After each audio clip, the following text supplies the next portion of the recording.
मंगलमय मंगल करण वीतराग विज्ञान। नमोताई जाते भय अरहंतादि महान। करि मंगल करि हो महा ग्रंथ करन के काज। जाते मिले समाज सब पावे निज पद राज। पावे निज पद राज। इस भव के सब दुख निके कारण मिथ्या भाव। तिनकी सत्ता नाश करी प्रगटे मोक्ष उपाव। प्रगटे मोक्ष उपाव। मोक्ष मार्ग प्रकाशक नामक यह ग्रंथ है। आचार्य कल्प पंडित प्रवर टोडरमल जी साहब की अनुपम रचना। चौथा अधिकार धीरे धीरे समापन की ओर है। मिथ्या दर्शन, मिथ्या ज्ञान और मिथ्या चारित्र, इनके स्वरूप की चर्चा अपेक्षित विस्तार से यहाँ संपन्न हो चुकी है। और आज बीच में 2 पैराग्राफ छोटे से पढ़ने के उपरांत हम चर्चा प्रारंभ करेंगे मोह की महिमा की। मोह सच में अत्यंत विचित्र है। मोह की जो महिमा है वो अपने आप में अद्भुत है। क्यों महिमा शब्द का प्रयोग किया, महिमा कह करके पंडित जी क्या बात कहना चाहते हैं, ये सब बातें हम देखेंगे। अभी देखिए प्रकरण जो अपना यहाँ चल रहा था उसमें असंयम की बात कही, इष्ट अनिष्ट बुद्धि की बात कही। इष्ट अनिष्ट बुद्धि पूर्वक राग द्वेष को मिथ्या चारित्र कह करके पुकारा। माने राग द्वेष का नाम मिथ्या चारित्र नहीं है। इष्ट अनिष्ट कल्पना पूर्वक राग द्वेष हो उसे मिथ्या चारित्र कहते हैं। इसे ही यदि दूसरे शब्दों में कहा जाए तो ऐसा कह सकते हैं, मिथ्या दर्शन के साथ में जो भी चारित्र होगा वो मिथ्या चारित्र कहलाएगा। राग द्वेष ज्ञानी के भी होते हैं, वो चारित्र मोह कर्म के उदय की कमजोरी से होते हैं। अज्ञानी के जो होते हैं वे चारित्र मोह के तीव्र उदय से होते हैं। समझना दोनों में क्या फर्क है। इष्ट अनिष्ट के साथ में जो राग द्वेष हुए वे चारित्र मोह की तीव्रता से हुए हैं, क्योंकि मिथ्यात्व के साथ में जो चारित्र मोहनी है वो तीव्रता लिए हुए है। और मिथ्यात्व के बिना जब चारित्र मोहनी कर्म का उदय होता है तो सम्यक दृष्टि ज्ञानी जीव की होने वाली विषय कषाय में प्रवृत्ति, सम्यक दृष्टि ज्ञानी जीव की भोगों में प्रवृत्ति, सम्यक दृष्टि ज्ञानी जीव के घर गृहस्थी आदि के चलाने में जो प्रवर्तन दिखाई देता है, ये सब बातें आगम ये कहता है कि चारित्र मोह की कमजोरी से है। चारित्र मोह की कमजोरी और चारित्र मोह का तीव्र उदय। मिथ्या दृष्टि जीव के चूंकि मिथ्यात्व हावी है इसलिए चारित्र की प्रमुखता से बात नहीं होती, मिथ्यात्व की प्रमुखता से बात होती है। देखिए इस तरह मिथ्या चारित्र की चर्चा को पूर्ण कर लेने के उपरांत 93 नंबर पेज पर बीच में एक स्टार लगा हुआ दिखाई दे रहा है, उसके नीचे इस प्रकार इस संसारी जीव के मिथ्या दर्शन, मिथ्या ज्ञान, मिथ्या चारित्र रूप परिणमन अनादि से पाया जाता है। आपको मालूम है चौथे अध्याय में, इस चौथे अधिकार में जो मिथ्यात्व की चर्चा की है, जो मिथ्या दर्शन, मिथ्या ज्ञान, मिथ्या चारित्र की चर्चा की है वो आग्रहित है। जब हमने पीछे 7 तत्व संबंधी भूलों का प्रकरण भी देखा था तब भी यह सिद्ध किया था कि ये भूलें इसकी अनादिकालीन है, आग्रहित मिथ्यात्व है। इसी प्रकरण की संपन्नता करते हुए पंडित जी लिख रहे हैं कि ये जो परिणमन है ये अनादि से पाया जाता है। श्रद्धा का विपरीत परिणमन, ज्ञान का विपरीत परिणमन और चारित्र की विपरीतता, ये तीनों ही इस जीव के अनादि काल से पाई जा रही है। ऐसा परिणमन एकेंद्रीय आदि असंगी पर्यंत तो सर्व जीवों के पाया जाता है। अनादि मिथ्यात्व की बात कर रहे हैं। एकेंद्रीय से लेकर असंगी पंचेंद्रीय तक सब नियम से मिथ्या दृष्टि होते हैं ना। मिथ्या दर्शन भी है, मिथ्या ज्ञान भी है, मिथ्या चारित्र भी है। अब समझना, बहुत मार्मिक बात कह रहा हूं, एक उपयोग एकाग्र करके समझने का प्रयास करना। हमें लगता है भोगों में प्रवृत्ति मिथ्या चारित्र है। यदि आपको ऐसा लगता है कि भोगों में प्रवृत्ति का नाम मिथ्या चारित्र है, तो हमारा एक बहुत बड़ा प्रश्न खड़ा होता है, एकेंद्रीय जीव की भोगों में प्रवृत्ति तो नहीं हो रही है।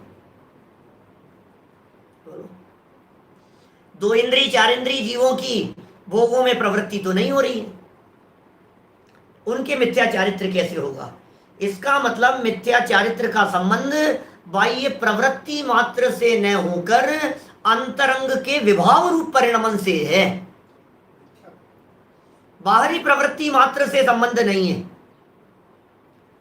माने गहराई से समझने जैसी बात है कि उसका जो प्रवर्तन दिखाई दे रहा है मिथ्यात्व के साथ में, देह की एकत्व बुद्धि के साथ में, शरीर ही मैं हूं ये मिथ्या दर्शन, शरीर मेरा है ऐसा ज्ञान, ये जो है यही मैं हूं ऐसा जो जानपना है ये मिथ्या ज्ञान, और उसका परिणमन होने पर ही अपने आप को सुखी दुखी मानना ये मिथ्या चारित्र। मिथ्या चारित्र के अंदर वो प्रवर्तन है जो देह को अपना मान करके प्रवर्तन किया गया, वो मिथ्या चारित्र है जो एकेंद्रीय से लेकर के सर्व असेनी पंचेंद्रीय जीवों के सबके पाया जा रहा है, नियम से पाया जा रहा है सबके, एकेंद्रीय से असेनी पंचेंद्रीय तक के जीवों के। ऐसा परिणमन, अब थोड़ा विशेष कर रहे हैं पंडित जी साहब, ऐसा परिणमन एकेंद्रीय आदि असंगी पर्यंत तो सर्वजीवों के पाया जाता है। एकेंद्रीय से असंगी पंचेंद्रीय तक तो सर्वजीवों के पाया जाता है, तथा संगी पंचेंद्रियों में सम्यक दृष्टि को छोड़कर अन्य सर्वजीवों के ऐसा ही परिणमन पाया जाता है। सम्यक दृष्टि माने कौन? चौथा गुणस्थान और चौथे गुणस्थान से इसके ऊपर वाले सभी, वो सब सम्यक दृष्टि है।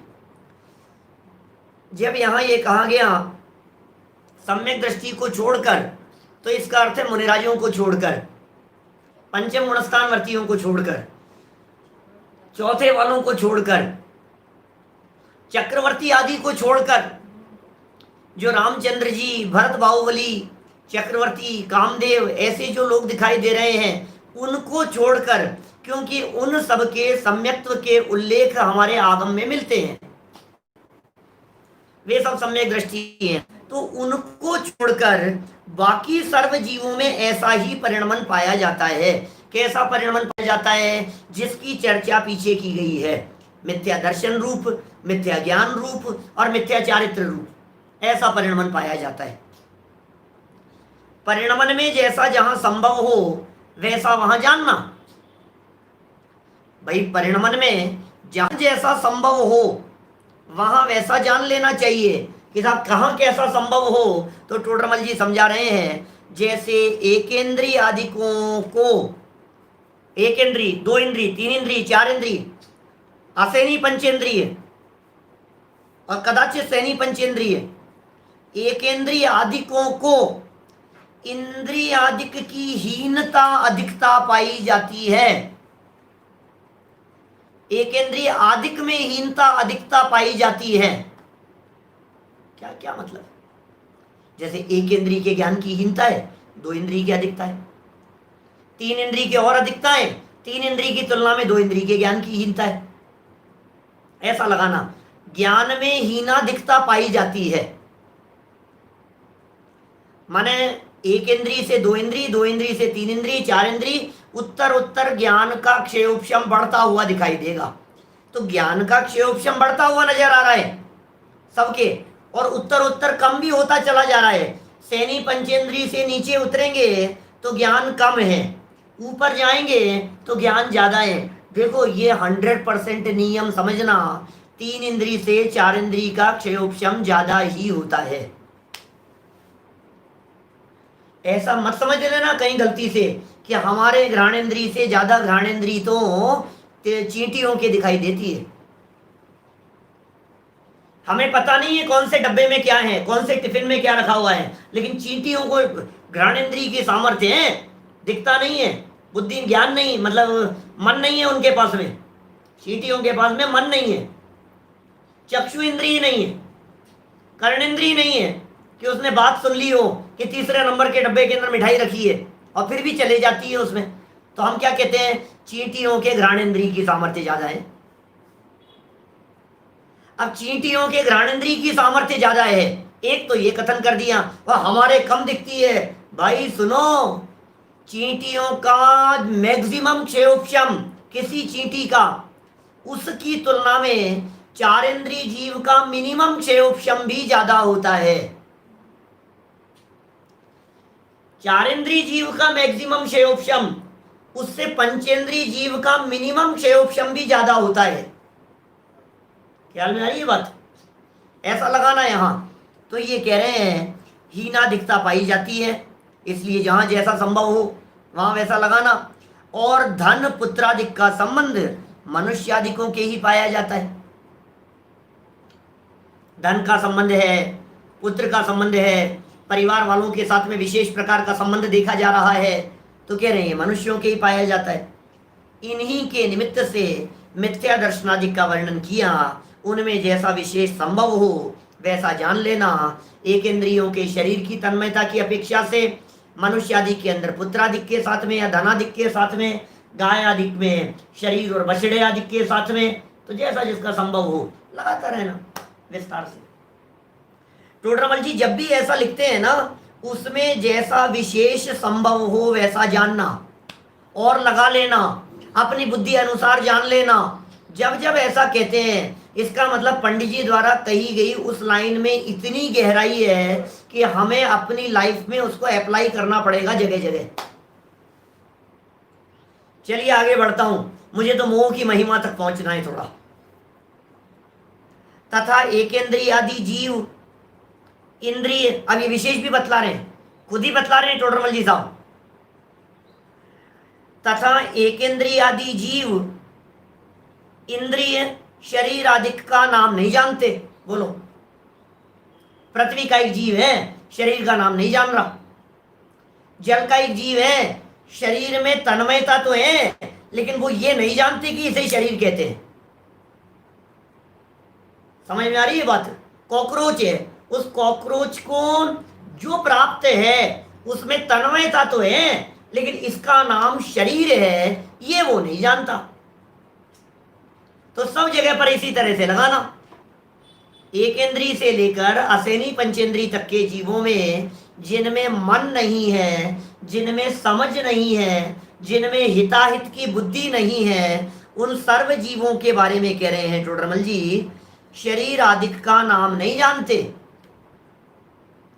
शरीर का नाम नहीं जानते और शरीर आदि का नाम नहीं जानते।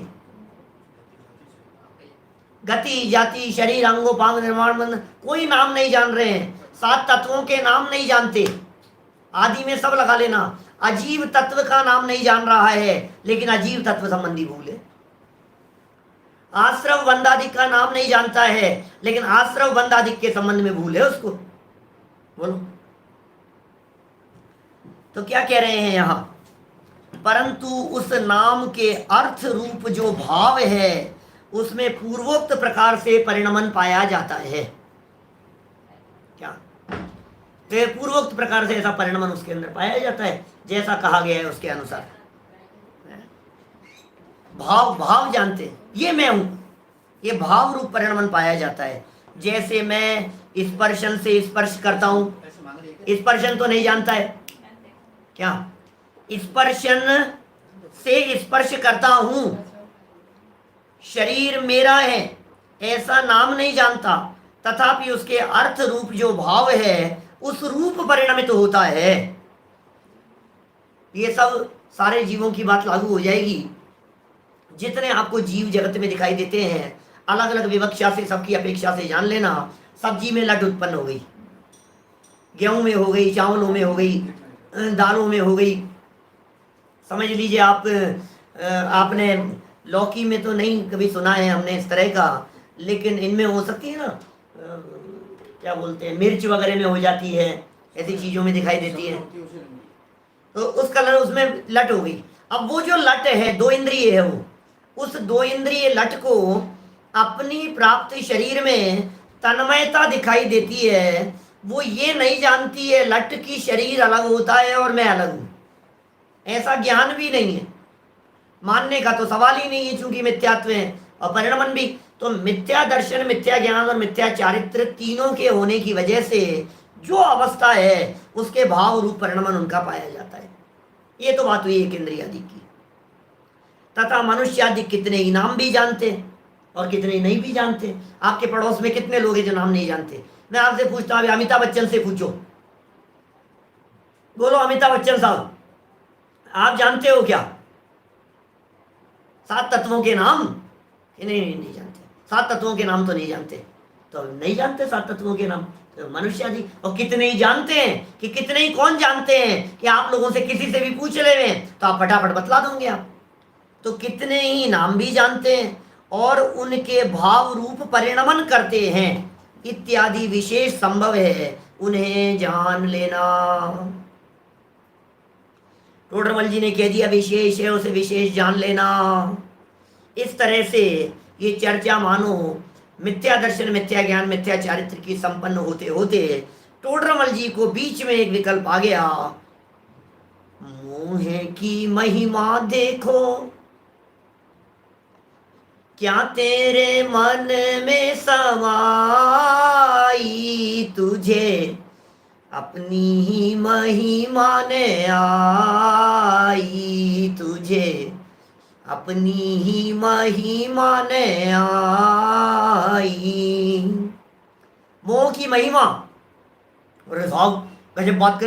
देखो कभी कभी ऐसा लगता है आपको, कभी डाकुओं की महिमा आती है, ओसामा बिन लादेन की महिमा आती है, कभी वो सद्दाम हुसैन की महिमा आती थी, ऐसे ऐसे महिमा आती है। ओ यार क्या गजब है यार, क्या पावर है इसके अंदर, क्या ठाट बाट है। देखो आप कैसे गाड़ियों के अंदर आता है, ब्लैक कलर की गाड़ियों में आता है और कैसे ठाट से उतरता है और कैसे बंदूक। तेरे को जो महिमा आ रही है ना, ये क्या है, ये चीज, ये मोह की महिमा। टोडरमल जी को भी क्या सूझा यार, ये मोह जो नालायक है, ये मोह जो शत्रु है हमारा, ये मोह जो हमारा दुश्मन है, उस मोह की महिमा, आत्मा की महिमा बताते तो समझ में आती बात। जिनवाणी की महिमा बतलाते, देवशास्त्र गुरु की महिमा बतलाते, मोह की महिमा बता रहे हो, मोह के गीत गाना शुरू कर रहे हो। पंडित जी बात आपकी जची नहीं। आपके इतने प्रकरण को पढ़ करके लगा था हमारे को कि आप आत्मा की महिमा बतलाओगे, आप पंच परमेश्वरियों की आपने महिमा बतलाई तो हमारे को समझ में आता है, लेकिन आप यहां कह रहे हो मोह की महिमा, तो हमारे बात हजम नहीं हो रही है। ऐसी क्या महिमा है इसकी कि सुनो, ये जो तुम्हारी चतुर्गति दिखाई देती है ये सब मोह की महिमा है। ये जो संसार में परिभ्रमण दिखाई देता है ये मोह की महिमा है।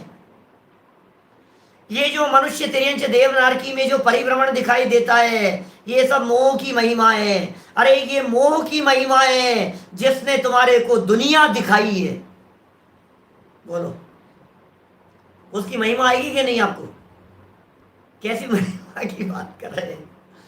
जो व्यक्ति तुम्हारे को लंदन घुमाए, जापान घुमाए, अफ्रीका घुमाए, अमेरिका घुमाए, पेरिस घुमाए, आपको स्विट्जरलैंड में जाकर के घुमाए, यूरोप में यूरोप की यात्रा कराए, आपको उसकी महिमा आती है कि नहीं आती है? बोलो उल्लास भाई, कितनी महिमा आती है? वो यार गजब है भाई साहब, अरे भाई साहब इसने खूब घुमाया है हमारे को, इसकी वजह से दुनिया घूमी है।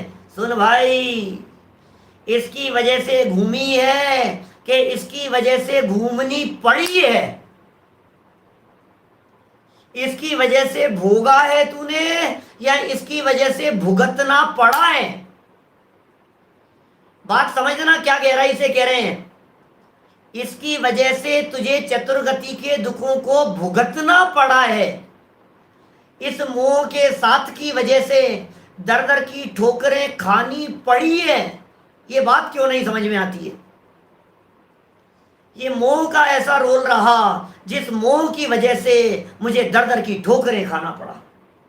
बोलो, कभी कैसा कहता है, कभी जैसे देखो कोई नादान अज्ञानी मूर्ख चंद हो ना, तो मूर्ख ऐसा कहता है, अरे नहीं नहीं भाई साहब, मैं नरक में गया ना तो भी मोह ने मेरा साथ नहीं छोड़ा। मैं 10-15 साल पहले बहुत इन विषयों के ऊपर, जब वो है ना केवल ईश्वर संग धर्म देवा वर्ण वादो दर्शन मोह से, उस सूत्र के ऊपर बहुत जगह पर देश में मैंने चलाया, जगह जगह व्याख्यान किए। बहुत पुरानी बात कह रहा हूँ, कोई 10-15 साल पुरानी बात होगी कम से कम, 2005-6 के आसपास की बात है। कोटा में, इंदौर में, जहाँ जहाँ गया ना मैं, तो सब जगह पर ये वो प्रकरण लिया मैंने, और उसमें मोह को हावी किया कि दर्शन मोह जो है, दर्शन मोह के बंधन के जो कारण हैं वो कितने प्रभावशाली हैं। तो एक बात मैं वहाँ हमेशा कहता था उस समय में, वापस आज याद आ गई। ऐसी बात है, ये कहता है भाई साहब, ये सच्चा साथी है मिथ्यात्व मेरा। किस लिए साथी है?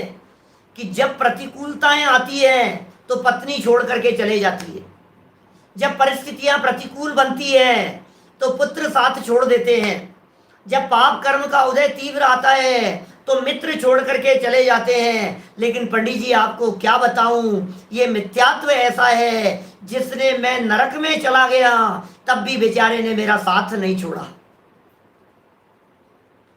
मैं निगोद में रहा ना, श्वास के 18वें भाग में जन्म मरण करता रहा, तब भी इस बेचारे मिथ्यात्व ने मेरा साथ नहीं छोड़ा। मैं कहीं भी चला गया हूं, इस मिथ्यात्व ने उन प्रतिकूलताओं में भी मेरा साथ निभाया है। ये मेरा सच्चा साथी है, ये मेरा मित्र है। बात तो जचती है आपको, बात तो सही लग रही है भाई साहब, ऐसा ही है, हाँ वास्तव में नहीं छोड़ा, नहीं छोड़ा। फिर मैं पलट करके बात ये कहता हूं कि सुन, मिथ्यात्व ने साथ नहीं छोड़ा या मिथ्यात्व के साथ की वजह से नरक निगोद में परिभ्रमण हुआ? ये जो परिभ्रमण हुआ है, ये परिभ्रमण मिथ्यात्व के साथ की वजह से हुआ है। उस मोह की महिमा को ऐसा भी कह सकते हैं, व्यंग्यात्मक निरूपण किया है टोडरमल जी साहब ने, और ऐसा भी कह सकते हैं कि मोह की महिमा बतला करके आपको सावधान कर रहे हैं, मोह की महिमा बतला करके आपको सचेत कर रहे हैं, मोह की महिमा बतला करके आपको जागृत कर रहे हैं, मोह की महिमा बतला करके आपको पुरुषार्थ करने की प्रेरणा दे रहे हैं कि सुन, मोह को कमजोर मत समझना, उसकी महिमा कुछ है, तू उसकी पावर को समझेगा तो अपनी पावर को समझ पाएगा, बढ़ा पाएगा। मोह की महिमा माने क्या है? मोह की पावर, कितनी पावर है इस मोह की, उसकी कीमत समझ ले, उसकी ताकत को देख ले एक बार। यदि तुझे मोह की कीमत, ताकत और पावर समझ में आ गई तो फिर उसको जीतने के लिए अंदर में ये चैतन्य तत्व कितना पावरफुल है, ये बात तुझे समझ में आएगी। आ रही ये बात समझ में? प्रकरण शुरू करता हूं, मोह की महिमा वाला। देखिए क्या कहते हैं सुनील जी भाई साहब, प्रकरण देखो कितना मार्मिक है, एक एक लाइन बड़ी गजब की है। कोशिश तो यही है हमारी कि कल तक ये प्रकरण संपन्न होगा, होना ही है, करना ही है। बाकी विस्तार तो इतना हो सकता है कि कम से कम 1 वीक इसकी चर्चा हो, मोह की महिमा की। मैं आपको पॉइंट दूंगा, मैं आपको बातें बताऊंगा, और टोडरमल जी के निर्देशानुसार आप उन्हें फील करने का प्रयास करना, डे टू डे लाइफ में महसूस करने का प्रयास करना। आपको इस मोह की पावर भी समझ में आएगी और इसकी महिमा भी दिखाई देगी। देखिए, ऐसे ये मिथ्या दर्शनादिक भाव जीव के अनादि से पाए जाते हैं। कौन से? जिनकी बातें इस पूरे 4थे अध्याय में शुरू से आखिरी तक की है। ऐसे ये मिथ्या दर्शन, मिथ्या ज्ञान और मिथ्या चारित्र, ये जो भाव हैं, ये भाव अनादि से पाए जाते हैं, नवीन ग्रहण नहीं किए, नए नहीं किए। मिथ्या दर्शन कोई नया नहीं है, और ये भी एक कारण हो सकता है कि मिथ्या दर्शन अनादि से करता करता इतना हैबिचुअल हो गया है कि इसे मिथ्यात्व मिथ्यात्व जैसा नहीं दिखता है, इसे वो गलती गलती जैसी नहीं दिखती है। जैसे क्या होता है, किसी की आदत गलत पड़ जाए ना, मान लो जैसे देखो गाली देना किसी की आदत में आ गया, हैबिट में आ गया, रूटीन में आ गया। अब उसके मुंह से गाली भी निकलती है तो फिर वो ये कहता है यार इसमें क्या तो लगता ही नहीं है, उसको फील ही नहीं होता है। अब शब्द बोलता है, खोटे गलत शब्दों का प्रयोग करता है, गलत आचरण करता है, मतलब विपरीत प्रवर्तन करता है, उसके बावजूद यदि कोई व्यक्ति उसे टोके तो उसे लगता ही नहीं है कि इसमें क्या गलत है, क्योंकि वो हैबिचुअल हो गया। अनादिकाल का मिथ्यात्व इतना हावी दिखाई दे रहा है कि हमें उस मिथ्यात्व में कुछ गलती ही नजर नहीं आती है। देखो इसकी महिमा, मोह की महिमा देखो। क्या देखे भाई साहब कि जो पर्याय धारण करता है, जो पर्याय धारण करता है वहां बिना ही सिखाए मोह के उदय से स्वयमेव ऐसा ही परिणमन होता है। ओहो, जो ऊपर कहा था ना, ऊपर जितनी बातें कही है, देह में एकत्वपना पाया जाता है, शरीर मेरा है, ये बिना ही सिखाए। किसने सिखाया आपको कि शरीर में अपनापन करो? बोलो, ये शरीर मेरा है, ये बात किसने सिखाई थी? याद करो आप, ये शरीर मेरा है, ये बात किसने सिखाई? और आपको यदि याद नहीं हो तो घर के बच्चों को देखो जरा, क्या आपने बच्चों को सिखाया कि बेटा ये शरीर तेरा है, बेटा ये शरीर तेरा है? ऐसा ऐसा कभी कहा आपने उन्हें? कभी नहीं कहा हमने। छोटे छोटे से बच्चों को हमने कभी नहीं कहा कि ये शरीर तुम्हारा है। लेकिन अनादि के संस्कार ही इस तरह से हैं कि वो तन्मयता लिए हुए ही जन्म लेता है, ऐसी स्थिति। समय सार ग्रंथाधिराज की चौथी गाथा है ना, सुध परिचितानुभूदा है सर्व सुध परिचित अनुभूत भोग बंधन की कथा, पर से पृथक एकत्व की उपलब्धि केवल सुलभ ना। ये जो चौथी गाथा में कुंद कुंदाचार्य देव कह रहे हैं, भाई अनादि काल से लेकर अब तक तुझे मोह और मिथ्यात्व रूप परिणमन ही पाया जाता है। काम भोग बंधन की कथा तूने अनंत बार सुनी है, अनंत बार तेरे परिचय में आई है, और काम भोग बंधन की कथा तेरे अनुभव में आई है। अनादि काल से तू काम भोग में ही रचा पचा हुआ नजर आता है। जैसा उन्होंने भूधरदास जी ने लिखा, सीख बिना नर सीख रहे विषयादिक भोगन की चतुराई। बिना सिखाए हुए ही सीख रहा है, बिना बताए हुए ही भोग कैसे भोगना चाहिए, पैसे कैसे कमाना चाहिए, धन खर्च नहीं हो जाए इसे बनाए रखना चाहिए, तबीयत बिगड़ जाए तो संभालना चाहिए, ये शरीर मेरा है।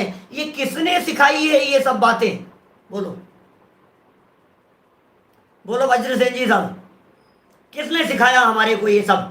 बिजनेस कैसे किया जाता है, मायाचारी कैसे की जाती है, छल कपट कैसे किया जाता है, गुस्सा कैसे किया जाता है? बेटा कोई व्यक्ति जब तुम्हारे को डांटे ना तो इस तरह से पलट के जवाब दिया जाता है। ये सिखाया है किसी ने? बोलो, कहीं नहीं है, होता ही नहीं है इस तरह का। ऐसा प्रवर्तन ही अपने आप ही है, अपने आप ही है, बिना सिखाए हुए ही। अरे और तो और ये कहता है औरों का प्राचार्यत्व करता है, प्राचार्यत्व करता है, और प्राचार्यत्व न भी करे तो खुद ही अंदर से इतना होशियार है। मायाचारी, छल कपट, बेईमानी, धोखाधड़ी करना कोई किसी को नहीं सिखा रहा है, सीखे हुए ही है। कितना प्रबल है ये मोह। बोलो क्या कह रहे हैं? जो पर्याय धारण करता है वहां बिना ही सिखाए मोह के उदय से स्वयमेव ऐसा परिणमन पाया जाता है, प्राप्त पर्याय में तन्मय हो रहा है। ज्यादा कहने की जरूरत नहीं है इस पॉइंट के बारे में, क्योंकि जो प्राप्त पर्याय के तन्मय की पोजीशन है सब जान रहे हैं। जहां बैठे हैं वहां किसी व्यक्ति का ट्रांसफर हो, यहां से कौन चाहता है? बोलो, मेरे सुनने वाले बहुत सारे साथियों में गवर्नमेंट सर्वेंट भी होंगे ना, बहुत सारे, क्या बहुत सारे गवर्नमेंट सर्वेंट भी होंगे, और ट्रांसफरों का अच्छा समय चलता रहता है। हर साल 2 साल में 4 साल में 5 साल ट्रांसफर का ऑर्डर आ गया साहब, तो किसको अच्छा लगता है बतलाओ? बोलो महेश जी, यही अच्छा लगता है अपने को? ट्रांसफर हो जाए, यहां से वहां ट्रांसफर हो गया, वहां से वहां ट्रांसफर हो गया, कैसा लग रहा है हमारे को? अच्छा लग रहा है? जिस जगह पर जाते हैं वहां अच्छा नहीं लग रहा, थोड़े समय बाद में वहीं हमें अच्छा लगने लगता है, अच्छा महसूस होने लगता है। 1 साल 2 साल 3 साल 4 साल यदि वहां रह लिए हैं और फिर ट्रांसफर का ऑर्डर आए तो लगता है नहीं यार यही अच्छे हैं। ये क्या हुआ? बोलो मास्टर साहब, कैलाश जी साहब, ये जो ट्रांसफर जो होते रहते हैं बार बार में, ये ट्रांसफर हमें पसंद नहीं आते, ये ट्रांसफर अच्छे नहीं लगते, लेकिन जब वहां पहुंच जाते हैं तो उस अवस्था में, उस परिस्थिति में, उस माहौल में इतने तन्मय हो जाते हैं कि वही अच्छा लगने लगता है। मैं आपसे कहता हूं, सबके घर घर की बात कहता हूं, आपके घर में आई हुई आपकी वाइफ, आपकी बहुएं, आपकी मम्मी, जो भी लेडीज, जो भी फीमेल शादी होकर के घर में आई हैं, जिस दिन विदा हो रही थी, जिस समय विदा हो रही थी, रो रो करके हाल बेहाल था या नहीं था? बताओ, बोलो। विदा होते समय, सबकी बात कह रहा हूं, ये कहानी सबकी स्थिति है, रो रो करके हाल बेहाल था। क्या? माँ बाप का भी और उसका भी, मैं कैसे रहूंगी, मैं कैसे जाऊंगी, मैं तो चिपकती है, पलटती है, मुझे क्या क्या हालत दिखाई दे रही है। और फिर उसके बाद में क्या हुआ? बोलो, घर घर की कहानी है या नहीं है इस तरह की? प्राप्त पर्याय में तन्मयता के लिए इससे ज्यादा बेटर और मैं क्या अनुभूत बात कह सकता हूं? घर में आ जाने के बाद, शादी हो जाने के बाद 1 महीने, 2 महीने, 6 महीने, साल भर, अब क्या है? अब तो यही घर मेरा है। बोलो, ये क्या हो गया? बोलो, यही मेरा है। अब तो ऐसी तन्मयता हो गई कि अब वो घर पराया दिखने लगता है और ये घर अपना लगने लगता है। अब पूरी जिंदगी यही, अब तो यही यही यही। अब वहां जाओ तो 4 दिन से ज्यादा मन नहीं लगता, दोबारा लौट करके यहां नहीं। ये क्या है भाई साहब स्थिति? बतलाओ। प्राप्त पर्याय में तन्मयता, मैं पद्म पुराण के उस उदाहरण को रिपीट करके समय वेस्ट नहीं करना चाहता। विष्टा में जाकर के कीड़ा हो गया था सेठ, चर्चा नहीं करूंगा उसकी, सबको पता है। मरना नहीं चाहता है, चींटी बन गया, मरना नहीं चाहता है, मक्खी मच्छर बन गया, मरना नहीं चाहता है, कीड़ा मकोड़ा हो गया, मरना नहीं चाहता है। विष्टा में, यहां बात करो विष्टा में, तो कहता है पसंद नहीं है, वहां जाएगा मरना नहीं चाहेगा। ये टोडरमल जी का एक ही वाक्य है, जिस पर्याय को धारण करता है वहां बिना ही सिखाए मोह के उदय से स्वयं वैसा ही परिणमन होता है। कौन सिखा रहा है? जहां जाता है वहां तन्मय हो जाता है। शादी विवाह का माहौल हो तो शादी विवाह में तन्मय हो जाता है। प्रवचन में आकर के बैठता है, प्रवचन में तन्मय हो जाता है। शिविर पंच कल्याणक में जाता है, उस माहौल में वहीं जाकर के रंग जाता है, उसी माहौल में रंग गया है। क्या आप लगता है ऐसा? आप 5-7 दिन के लिए आप किसी शिविर में चले गए, आपका मन वहीं रंग गया, मजा आने लग गया। 2-4 दिन घर में शादी विवाह का माहौल था, शादी पार्टियां चल रही थी, आपका मन उसमें रंग गया, राग रंग के खेल में, उसमें तमाशे में आपका मन रम गया। और वहां से हट करके जब स्वाध्याय में, प्रवचन में आकर के बैठे तो यहां मन रमने लग गया। ये मोह की महिमा है। दुकान में जाता है तो दुकान में रम जाता है, भोजन करने के लिए बैठता है उसमें रम जाता है, खीर खाने के लिए बैठता है, मजा आ गया। टीवी के सामने बैठता है तो टीवी ऐसे लगने लगती है, वाह वाह मजा आ गया, रम जाता है, उसमें घुस जाता है। अरे इतना तन्मय हो जाता है, इतना एकत्व ममत्व हो जाता है कि आंखों से टप टप टप टप टप आंसू बहने लगते हैं। बोलो, ये स्थिति है भाई साहब। ये कह रहे हैं बिना सिखाए। किसने सिखाया आपको? आपको ये किसने सिखाया कि टीवी देखते हुए अमिताभ बच्चन का तो नाम बार बार मैं बोलता हूं मैं, बाकी समझ लेना, सब सीरियल में, टीवी में, जो भी, जहां जहां जैसा भी हो, ऐसा तन्मय हो जाता है। आपको किसने सिखाया? बतलाओ, कि उसके साथ में तन्मयता हो, इसके साथ में मोह हो। बच्चों को कैसे पालना एक माँ को कौन सिखाता है? बताइए मुझे।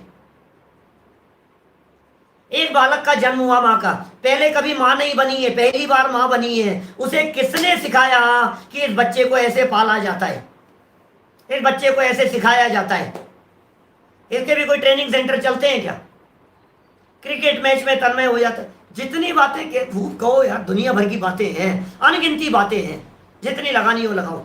थोड़ा कहा है बहुत जानना, आगे बढ़ने का मन है, लेकिन इतनी बात तो समझ में आ गई कि बिना ही सिखाए मोह के उदय से स्वयमेव स्वयमेव स्वयमेव। ये स्वयमेव शब्द कितना गजब का है। स्वयमेव में तत्समय की योग्यता भी है, परिणमन की योग्यता भी है, स्वयमेव में पर्यायों की स्वाधीनता भी है, स्वयमेव में क्षण क्षण की स्वतंत्रता को भी बतला रहे हैं। इसका नाम है स्वयमेव ऐसा परिणमन पाया जाता है, बिना सिखाए। ट्रेनिंग सेंटर खोलने की जरूरत नहीं है, सिखाने की जरूरत नहीं है। दर्द होता है, जब गाल में कान में दर्द होता है तो हाथ ऐसे लगाना, ये किसने सिखाया बताओ? कान दर्द कर रहा है, ओ ये किसने सिखाया? आ करना किसने सिखाया बताओ मेरे को? भोजन करना किसने सिखाया? भूख लगती है तो रोना किसने सिखाया? अच्छा लग रहा है तो प्रसन्न होना, खुश होना, खिलखिला करके हंसना।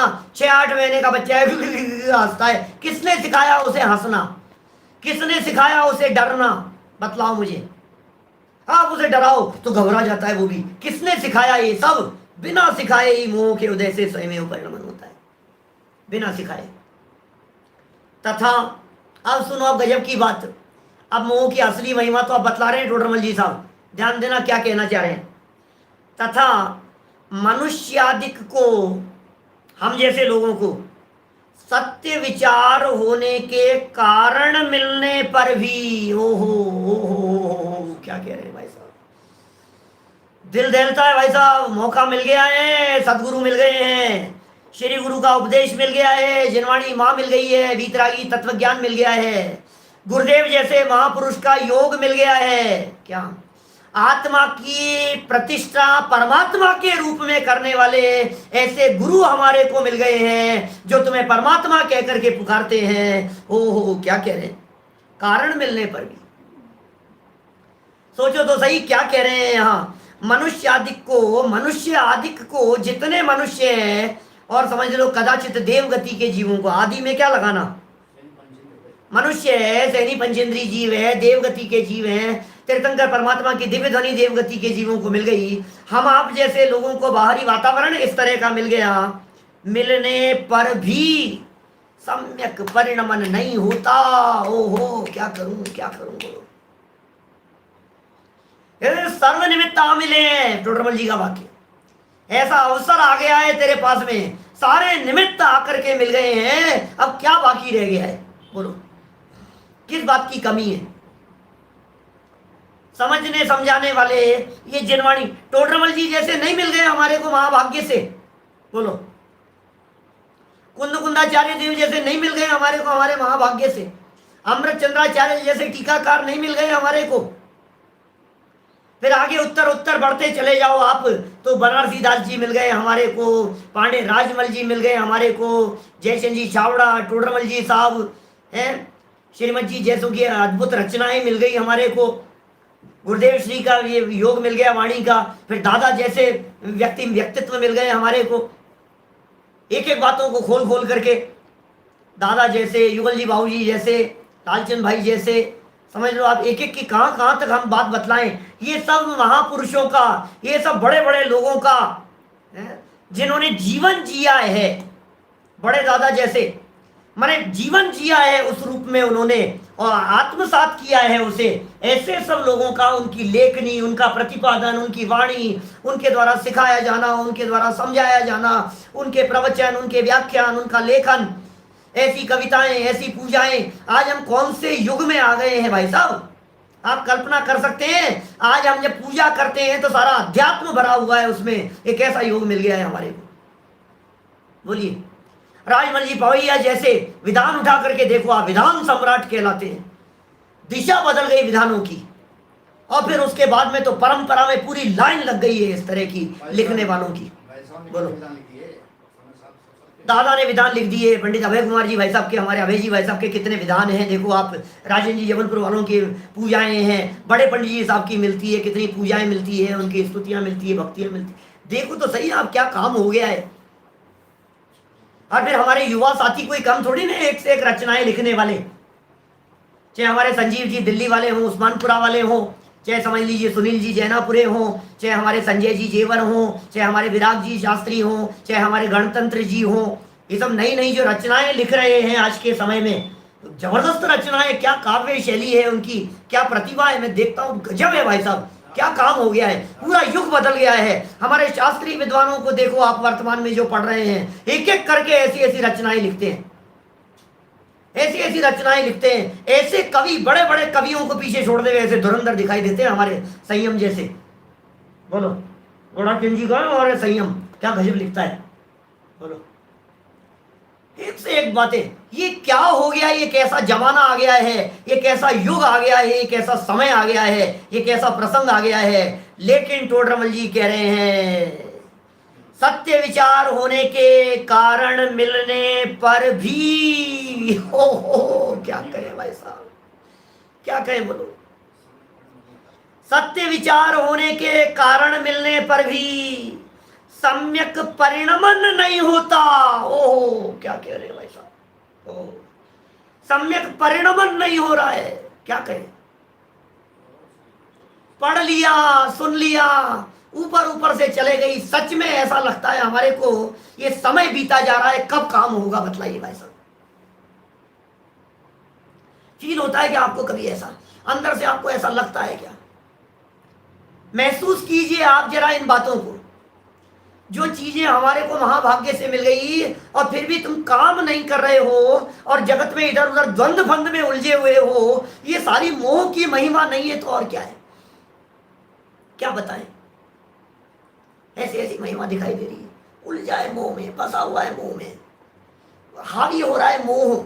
वही विषय कषाय, वही राग द्वेष, वही हाय पैसा पैसा पैसा, विषय भोगों के अंदर उलझा है, टीवी में उलझा है, बाल बच्चों में उलझा है, परिवार में उलझा हुआ है, लगा है दाम धूम करने के अंदर। भाई क्या हो गया है तुझे, क्या हो गया है? एक एक वाक्य टोडरमल जी का कैसा है, सम्यक परिणमन नहीं होता है, सम्यक परिणमन नहीं होता है, क्या बताएं। और श्री गुरु के उपदेश का निमित्त बने, क्या कहें, उपदेश का निमित्त बने, निमित्त भी बन गया। वे बारंबार समझाएं, वो बारंबार समझा रहे। श्री गुरु का उपदेश मिल गया है, उपदेश का योग मिल गया है, महाभाग्य से मिल गया है, तीव्र पुण्य के उदय से मिल गया है, बोलिए आप। और वे बारंबार समझाएं भी, परंतु ये कुछ विचार नहीं करता। ओह, ये चीजें आसान नहीं है, सही कह रहा हूं हार्दिक भाई। ये जो मिल गया है हमारे को, ये आसान नहीं है। जिस परिवार में जन्म ले लिया है, ये आसान नहीं है। ये तत्व ज्ञान मिल जाना ये साधारण उपलब्धि नहीं है, ये बहुत बड़ी उपलब्धि है। इसकी वैल्यू जब बहुत ख्याल में आएगी तब आएगी, अभी नहीं आ रही है हमारे को इसकी वैल्यू। आप सोचिए, गुरु का योग मिलना कितना कठिन काम है भाई साहब। तड़कते रहो, तरसते रहो, लेकिन श्री गुरु का योग नहीं मिले, समझाने वालों का योग नहीं मिले, बनाव नहीं बने, उस जाति के कर्म का उदय नहीं आवे आपका, आपको कोई नहीं मिलेगा। बोलो, और कदाचित योग मिल जाए तो ऐसे प्रथमानु योग में बहुत कहानियां हो, प्रसंग आते हैं भाई साहब। वो राजा था, वो राजा, वो सेठ, वो मुनिराज आए और दर्शन करने के लिए गया और बहुत देर तक, आधा पौन घंटे तक बैठा रहा और मुनिराज ध्यान से ही नहीं निकले। उपदेश नहीं मिले तो नहीं मिले, योग, वाणी का योग भी तो चाहिए। मुनिराज को भी तो विकल्प आना चाहिए समझाने का। देखो, पुण्य का उदय हो, समागम का लाभ मिले, समागम मिल जाए तो उनको समझाने का विकल्प आवे, उनको समझाने का विकल्प आए तो तुझे समझने का विकल्प आवे। हमें भी तो समझने का विकल्प आना है, महाभाग्य से होगा। विचार ही नहीं आता है कि मुझे ये काम करना चाहिए, मुझे ये सुनना चाहिए। कितनी बातें यहाँ लगाना है, कुछ विचार नहीं करता, बारंबार समझाए। अब समझा भी रहे हैं, विकल्प भी है, भाव भी बन गए हैं हमारे, और फिर भी विचार नहीं कर रहा है। अब क्या कहें बोलो। कितने लोग पूरे हिंदुस्तान में आपको ऐसे दिखाई देंगे, जैन समाज के, आज 1 करोड़ लोग मान करके चलिए आप, जैन समाज के हिंदुस्तान में 1 करोड़ जैन है। 1 करोड़ लोगों में से कितने लोगों को ये जनवाणी सुनने का अवसर मिल रहा है, बोलो। और अवसर तो सबके पास में है, बोलो। यूट्यूब किसके पास में नहीं है आज? आज घर घर के अंदर इंटरनेट है या नहीं है? आज हर व्यक्ति को सुनने के लिए सुविधा है या नहीं है? बोलो महावीर जी भाई साहब। सबके पास में है सुविधाएं, लेकिन कितने लोगों को सुनने का विकल्प आता है? गांव गांव में शिविर लग रहे हैं, ऑनलाइन शिविर लग रहे हैं, आयोजन हो रहे हैं, लेकिन कहां से लाओगे वो परिणाम? मैं सच कहता हूं, कई बार जब लोग मुझसे ये कहते हैं पंडित जी यहां से मर करके विदेश क्षेत्र में चले, विदेश क्षेत्र, और महिमा आती है हमारे को विदेश क्षेत्र की और मुंह में पानी आने लगता है, विदेश क्षेत्र विदेश क्षेत्र विदेश क्षेत्र। सुन, विदेश क्षेत्र में भी जन्म ले लेगा, साक्षात सिमंदर भगवान भी तेरे गली के नुक्कड़ पर होंगे, चौराहे पर होंगे, तेरे पास में होंगे, आधा किलोमीटर की दूरी पर सिमंदर भगवान होंगे, लेकिन तुझे सुनने का परिणाम नहीं आएगा। तो क्या करेंगे सिमंदर भगवान, ये बता मुझे, समझ में आ रही है ये बात? ये तो यहाँ उपादान की योग्यता और पात्रता तो अंदर से जागृत होना चाहिए ना।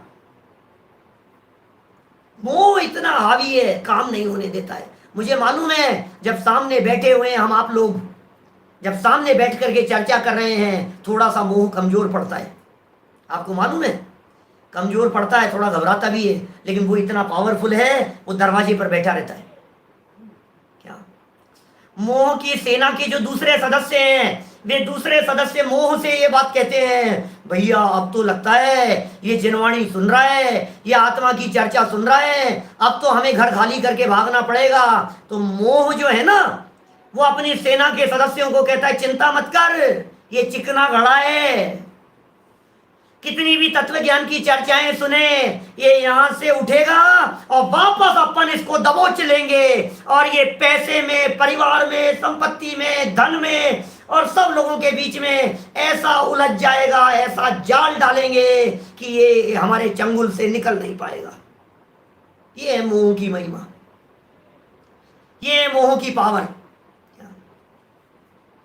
सही कह रहे हैं सचिन भाई, 45 मिनट तक तो रहता है और उसके बाद में वही मोह, यही हालत दिखती है। देखो, श्री गुरु के उपदेश का निमित्त बने, ऊपर वाली लाइन से, तीसरी लाइन से देखना वापस, 1 मिनट में खत्म करता हूं, ये पैराग्राफ तो कर लूं कम से कम। मनुष्यादिक को सत्य विचार होने के कारण मिलने पर भी सम्यक परिणमन नहीं होता। श्री गुरु के उपदेश का निमित्त बने महाभाग्य से, श्री गुरु के उपदेश का निमित्त बने, वे बारंबार समझाएं, परंतु यह कुछ विचार नहीं करता। बारंबार समझाने पर भी विचार नहीं कर रहा है। और टोडरमल जी ने इस मोक्ष मार्ग प्रकाशन में कम से कम 8-10 जगह पर यह बात लिखी, विचार कर, विचार के अलावा दूसरा कुछ नहीं कर, विचार तो काम। देखो तत्व विचार की महिमा 260 नंबर पेज पर लिखते हैं, देखो तत्व विचार की महिमा, तत्व विचार रहित देवादि की प्रतीति, और वो सारे वाक्य सब लगा लेना। 262 नंबर पेज पर टोडरमल जी साहब लिख रहे हैं कि भाई बुद्धि पूर्वक तेरा काम तो तत्व विचार में उपयोग लगाना है। 265 मतलब कदम कदम पे टोडरमल जी साहब ने विचार की बात कही है, कर विचार तो पाम, श्रीमद जी की लाइन है, विचार नहीं करता। तथा स्वयं को भी प्रत्यक्ष भासितो, वह तो नहीं मानता और अन्यथा ही मानता है, किस प्रकार सो कल कहेंगे। प्रत्यक्ष भासित हो रहा है, सब कुछ दिख रहा है, पता नहीं आंखन बांधी पाटी, आंखों के ऊपर मोह की पट्टी बंधी हुई है, इसलिए इसे प्रकट दिखता हुआ वो भगवान ज्ञायक आत्म तत्व भी दिखाई नहीं देता। ओह, जिसे 17-18 नंबर गाथा के अंदर ये कहकर के पुकारा गया है, भाई आबाल गोपाल सबको वो सुलभ अनुभव में आ रहा है, प्रकट अनुभव में आ रहा है, वो दिखाई नहीं देता। और ये जो जगत दिखाई दे रहा है, ये जगत की परिस्थितियां तुझे दिखाई नहीं देती। कल हम दिखाने का प्रयास करेंगे, और आप कह सकते हैं नए लोगों को कि आप ये सुनिए एक बार मोह की महिमा का क्या स्वरूप है, विशेष विस्तार करेंगे। बहुत आनंददायक, हृदय को झकझोर देने वाली, दिल दहला देने वाली चर्चाएं हैं, अनुभव की चर्चाएं हैं, फीलिंग में आने वाली चर्चाएं हैं। महसूस करेंगे तो आनंद आएगा, और आनंद आएगा तो दृष्टि पर से हटेगी, स्वभाव सन्मुख होगी, और अतीन्द्रिय आनंद आएगा, मोक्ष मार्ग शुरू हो जाएगा, अल्पकाल में सिद्ध दशा प्रकट हो जाएगी। हम सभी की ऐसी दशा प्रकट हो, इसी मंगल भावना से बात को यहीं विराम देता हूं। जय जय। सूचना कल भी दी थी, परसों से हमारा शिविर प्रारंभ हो रहा है। उस शिविर की सूचना, उस शिविर के समय में हमारी जो क्लास का ये जो समय है, ये समय थोड़ा सा परिवर्तित है। 9:15 या 9:20 की जगह पर 10:15, 10:15 बजे हम इस कक्षा को यही प्रारंभ करेंगे आप लोगों के साथ में, आप लोगों के बीच में। और भी जिस तरह के जो सब कार्यक्रम है वो सब आप लोगों को बतलाऊंगा मैं। कल तक पूरा कार्यक्रम या आज दोपहर तक शाम तक आ जाएगा मेरे हाथ में, तो कल मैं पूरा कार्यक्रम भी आपको बतला दूंगा। लेकिन अपना कार्यक्रम जो पिछले 3-4 महीने से जो लगातार इस समय चल रहा है 1 घंटा लेट हो गया है, इस बात का आप विशेष ध्यान रखें। 10:15 बजे चर्चा करेंगे, परसों कल मिलेंगे 9:20 पर। निज निधि निज में बताई यह अनंत उपकार है, उसके लिए जिन वाणी माँ को वंदना शत बार है, वंदना शत बार।